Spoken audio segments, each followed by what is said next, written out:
Hello folks and welcome to today's Thursday show here on Our Game. We've no Kieran Carey this week, he's away on holidays, so Michael Verney has decided to step in alongside Carey Power.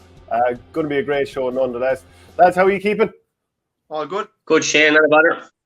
Okay, well I think we have to talk a little bit about the live show coming on Friday week down in Verney's hometown of Birr. There's going to be a serious lineup. Kieran Carey will be there for that. Richie, you'll be there. Michael Duignan, Cyril Farrell. We're also going to have one or two other special guests, including John Carroll of Tipperary. He was a fair unit, Richie, back in the day. Absolutely, Shane. Certainly not someone that I would have liked to have run into or stand in front of back in the day, you know. And you know what? I don't think he got enough credit for his time in a Tip jersey either, you know, because he was one of the guys that I felt that, you know, really stood up to the mark on the days when Tip were kind of looking for someone, and he never shied away from it, that's for sure. He's your security on the night, Shane. It'd be fair to say you need somebody coming down to Birr. You're probably going to have that feckin' Tipperary jersey on as well. You definitely need a bodyguard of some sort. But just on John, for a big man, the pace he had an electric burst of pace over 15 or 20 yards. How many times did he, like, imagine him in the game now with, say, breaking the line. He was so good at breaking the line and he handed it off to somebody else a lot of the time. But yeah, real explosive player. And sure, won an All-Star at wing back, didn't he? And then ended up in the forward line then. Yeah, did he win an All-Star wing back? He did. Yeah, won an All-Star wing back in 01, I think, yeah. Jesus. By the way, if you want to get tickets for that live show, there are some still going. Private message myself or Michael on Twitter there, at Shane Saint or at ML Verney. So we're looking forward to that one. It's going to be a big one. So what stood out from last weekend for you, Richie? Obviously, Clare had a comeback win over Wexford, and Cork, I mean, what can you say about Cork against Galway? Galway got through. Big thing for Henry Shefflin. Have you ever seen him look so happy at the end of a game? Well, obviously since taking over Galway anyway. It was huge, Shane. It was huge for Henry, and you know, to see him at the final whistle, you know, was massive. And you know, I think it was just that. I think it was a big, I suppose, release of emotion, and that it just kind of built up maybe over weeks and months. You know, I suppose going back obviously to the tragedy with his brother, and you know, obviously then the whole pantomime with himself and Brian, and I suppose the lackluster performance then they had in the Leinster final as well. You know, I think he kind of felt and believed that there was a bigger performance in him. Now, look, I suppose you asked me at the start, what did I take from the weekend? What I kind of took from it was there were two desperately poor games. You know, and you know, we were saying on the show the last couple of weeks, hurling really needs a big weekend, a strong weekend. You know, and unfortunately, we've only really had one real belter of a game this season so far, and that was the Munster final, and that's it's hard to acknowledge that, like, you know, and it's hard to think when you look at the teams that we have and the players that we have on show. And you know, I don't know, people are questioning referees and you know, disciplinary action and all this sort of stuff. I don't know, does that come into it either? But I suppose, look, at the end of the day, Galway and Clare are looking forward to an All-Ireland semi-final next weekend, or not next weekend, the weekend after next, and that was the most important thing coming out of hurlers on Saturday. Yeah, Michael? Yeah, no, I just think there was a interesting comment in there from, I think it was the GA podcast just had up about, and I'd like to ask Richie as well. It just said that Wexford game has put a dent in Tony Kelly's Hurler of the Year bid. Barry Nash in pole position, in my opinion. Don't think there's been a cornerback hasn't won Hurler of the Year since Brian Corcoran 30 years ago. Barry Nash is obviously a different type of cornerback. Who would you have in pole position at the moment, Richie? Probably a fair few options at the moment. Listen, who we say could be Hurler of the Year now mightn't even end up getting an All-Star. It's just the nature of it if they play poorly or are knocked out in the semi-final. But who would you have in pole position at the moment? Well, lads, I wouldn't agree with him that Tony Kelly, you know, is out with a running or that has put a dent in it. Do you know, like, at the end of the day, yeah, he was quite relatively in his own standards, but he still came into it in the last 10, 15 minutes when Clare probably really needed him to step up, you know, and to me that shows great character in the guy. And I suppose, look, Verney, you probably can't, like, Barry Nash is a good call, absolutely. You know, you can put Sean Finn, you can put Mike Casey into the bracket. Diarmaid Burns probably, you know, from the beginning of the season. They're probably all Limerick men, I suppose, from my perspective. Hugh Lawler probably from Kilkenny, you know, might have been in the run, only he missed one or two games. I know that, you know, you're mentioning cornerbacks there, like Mikey Butler has been a revelation for Kilkenny, cornerback, you know, and you know, as you said, 30 years since the cornerback won hurler of the year, which is, I suppose, at the end of the day, we always the forwards always get the recognition when it comes to that, and it's probably not the way it should be done, is it? No, probably not. Gerard Hegarty and Gallan are probably the two that we was bringing to mind for me at the moment, because they're both in serious form, and all-star committees tend to look at the lads further up the pitch a lot more than the lads further back the pitch. Is it, no, like, absolutely. Yeah, Richie, would you have a bit of sympathy for Dara Egan and the amount of injuries they had? Like Rory O'Connor went off injured. In the last 10 minutes, the two Rex had to go off. I think Diarmuid O'Keefe was out of gas. So they really had to dig deep. And I suppose those lads who were keeping, you know, Shane Reck did a brilliant job on Tony Kelly. So to some degree, he just ran out of bodies, as he said. Oh, absolutely. You know, and like, it was amazing. I think kind of the question was asked at half time with regards to Tony being out of the game. And I think Joe Canning kind of mentioned that you couldn't say Shane Reck was having a great game because he wasn't on the ball. But like, for me, he was probably man of the match up until the time he went off injured, because, you know, he didn't give Clare the opportunity to hit good ball into Tony Kelly. He was living in his shorts. He was out in front. Anywhere Tony went, he went, you know. And obviously, Rory O'Connor going off was probably a huge loss for Wexford, you know. Like, and when he did go off, you're kind of saying, you know, that's their scoring power kind of, you know, minimised their half. But they still put themselves in an unbelievable position. You know, when Lee got the goal, I just think they took their foot off the pedal a little bit. Being honest, you know, I think they just relaxed a little bit when they got the 6 points up with, what was it, 12 or 13 to go, and maybe they thought the job was nearly done. But I suppose as it turned out, it wasn't. And look, you'd have to feel sorry for Dara Egan. Look, he's done a fantastic job, and they've played some good hurling this year. But obviously, when you lose kind of 4 players of that caliber, when you're going down the final stretch, down the home stretch, they're the guys that you need, you know, really putting their shoulder to the wheel. And I think that's what they kind of lacked towards, you know, trying to close out the game. Did they get a bit of white line fever, though? I mean, people have been talking about the Tipperary match in 2019, 5 points up, a man up, and they found a way to lose. Is there a bit of that going on here with Wexford? Quite possibly, you know, possibly.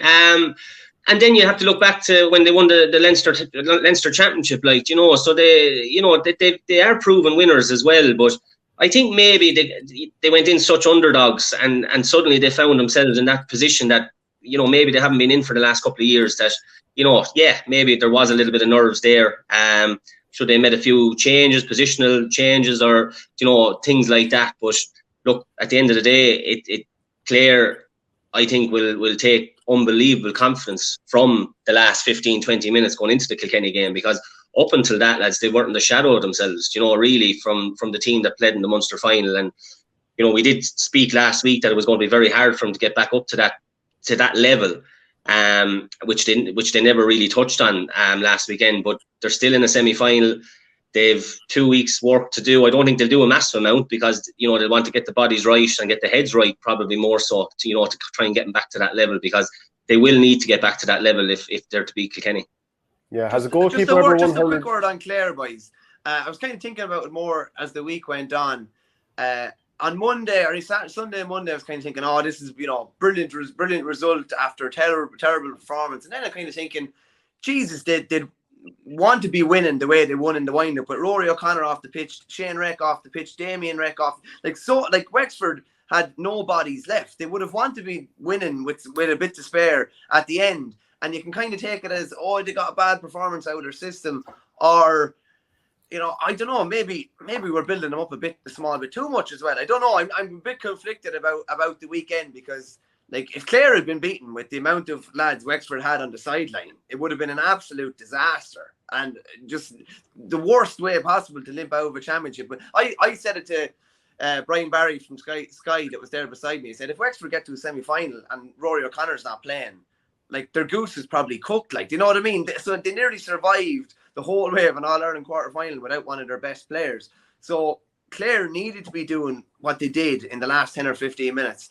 I'm hoping that they just survived a scare, a massive scare, and that they'll deliver a big semi-final performance. But there's still probably a small bit of doubt on that as well. And just from some of the comments that are coming through there, the clash of styles in that semi-final, and even the fact that Lohan was captain when Cody managed Kilkenny to beat Clare in 2002, and 20 years later they're coming in contact now on the sideline. You've the most experienced manager in the game against what's a relative rookie, and you'd say the same about Shefflin against John Kiley as well, that it's a rookie against, you know, a seasoned manager as well. So two really intriguing semi-finals, particularly Clare and Kilkenny. And Richie, I just put this to you as well. I know from reading Jackie's book that the boys, him and Tommy were absolutely mad for Clare in 2014, and it never materialized. It was kind of the rivalry that a lot of people were predicting. Is that something that, not that it's a regret, but I presume you would have loved a crack at them, because at the end of 2013, Clare had invented hurling or reinvented hurling, and you never got a chance to take them down? Yeah, look, in a way, I suppose, Bernie, yeah, you know, it would have been nice to get a crack at them. Like I wouldn't have played Clare too many times during my career, like in championship, but you know, there was never really a huge rivalry there. And just bringing it back to that, you know, going into the semi-final, I think you're right about Clare, you know, because obviously last Saturday it wasn't a green jersey that was standing in front of them. The All-Ireland semi-final, it's not going to be a green jersey standing in front of them. So are they going to be able to get themselves up to that level? Like, is there that, I won't call it a hatred, but is there that will and want to beat Kilkenny like there is down there to beat Limerick? You know, and I think that's going to be the massive thing here, because there's no real rivalry between Kilkenny and Clare going back over the years. Yeah, there's been some great games, but, you know, there's no real, I suppose, rivalry after being built up there. So I think that's what's going to really come against Clare. I don't think it'll be an issue with Kilkenny, but I do think Clare are going to have to find a way to try and get it to the levels of the Munster final. Flash is asking there, has a goalkeeper ever won the Hurler of the Year award? And Gerard Cunningham, 1986? Yeah, Gerard Cunningham definitely won one. I think he's probably the only one, though. He probably is. Nicky Quaid he would, in my opinion, he'd be up there. And, you know, going back to last weekend, it really shows the importance of having a... Now, look, I know there were little mistakes, and all goalies make mistakes, but I think last weekend showed that you really need someone solid between the sticks when it's coming down to it. And unfortunately, you know, there was a few mistakes that turned out to be quite costly last weekend. Yeah, who do you think are the best goalies that we've ever seen, Richie? And did you realise Owen Murphy would become as good as he has?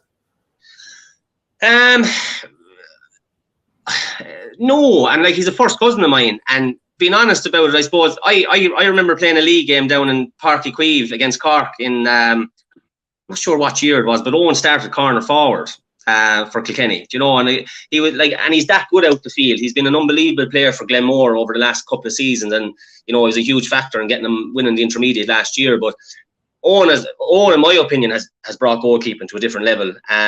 No different to, I suppose, you could put Davy in the bracket, Damien Fitzhenry, like James McGarry was one of those goalies that you'd love to have behind you because he was so solid, but never got the recognition because the lads in front of him were so good. So he wasn't making these unbelievable shot stopping, and Brendan Cummins the same. So, but I think Owen and Nicky are head and shoulders above. Now, I don't mean that disrespectful, but I just think they're so solid. Very few mistakes. Like, Owen probably made one mistake against Galway this year in the round robin series, that probably one of his poorest games for Kilkenny, which is saying a lot. But I just think, look, they're so solid between the sticks, and they very rarely do anything wrong. And you know, when the big when the big saves need to be made, they're there and they put their bodies on the line. So, you know, definitely, I wouldn't be any, you know, I wouldn't be put off putting Nicky Quaid in the bracket for Hurler of the Year. Absolutely. Yeah, can I just ask you, Richie, on Owen Murphy, if Kilkenny were, I'm not saying Kilkenny don't do tactics, they obviously do, but if they were a bit more tactically kind of nuanced, maybe like Limerick were, could Owen Murphy, like, I just think Owen Murphy, if he was given the responsibility with regards to puck outs and not just maybe driving it long the whole time, like, I think he could be even, you know, a step ahead of Nicky Quaid. I think he's the best shot stopper in the game, but it's just because of the way Kilkenny play that he doesn't really get to show that side of his game. But I think it would be there if he was playing potentially in a different team.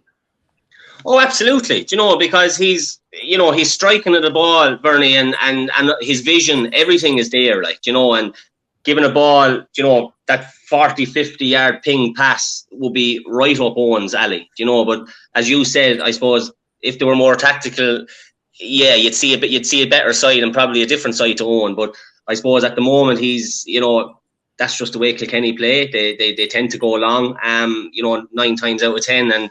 And but as you said there, definitely the best shot stopper in the game. You know, the stop against Conor McDonald against Wexford in the round robin proved that. Like, you know, and people say it was a fluke, but those kind of saves I don't think are a fluke, because these guys are willing to put their body on the line, and you know they're so flexible, and their reactive, you know, skills are just high class, you know. And I think Owen has shown that over the years. Like, he's definitely been probably Kilkenny's best player, you know, alongside TJ over the last probably 5-6 years. So if you want to watch the rest of the show, go to patreon.com/OurGame. We've loads to talk about, including we wanted to ask you about an incident from 2013, Richie. The rest of you tune in on Patreon if you want to see it. See the full show at patreon.com/OurGame.